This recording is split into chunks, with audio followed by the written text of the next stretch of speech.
सभेमध्ये तुम्ही सामान्य प्रश्न मांडला, तुम्हाला लाज वाटली पाहिजे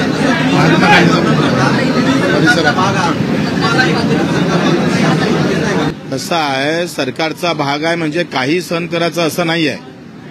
मैं उतना गुलाम नहीं हूं. जे खरं आहे ते खरं, खोटं आहे ते खोटं. बच्चू कडूंना आयुष्यात हे जपलं म्हणून बच्चू कडू आहे. तो फक्त आमदार नाही आहे. आणि म्हणून जिथं जिथं सरकार चुकत असेल तिथे इथं ठेचण्याचं काम आम्ही नक्की करू.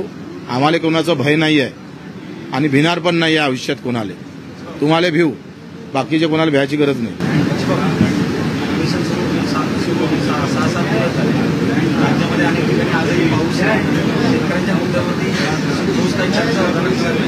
काय होतंय, हा अवेळी पाऊस आणि नाही पाहिजे तेव्हा पाऊस, सगळं जुगार, सगळा खेळ निसर्गावर आणि निसर्गातून सुटला तर मग सरकारवर. तुम्ही सांगा, दुधाले 5 रुपये भाव वाढवून दिले आणि केंद्र सरकारनं 10 टन भुकटी आयात केली. एवढे मूर्ख कुठे हिंदुस्थानात सापडून का? एवढे मूर्ख असतं का?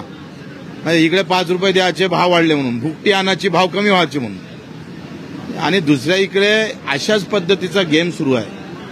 तुम्ही सांगा, 2021ला सोयाबीनवर 35% आयात शुल्क वापरलं होतं आणि 35% आयात शुल्क लावल्यामुळे काय झालंय का, बाहेरचं जे तेल आहे, पाम तेल, ते आलं नाही. आणि सोयाबीनचे भाव मे महिन्यात 2021 मध्ये 10,000 होते. आजच्या मे महिन्यामध्ये सोयाबीनचे भाव 4,000 आहे. 21 ते 24चा जर प्रवास पाहिला तर 21ला भाव जास्त होते आणि 24ला भाव कमी आहे.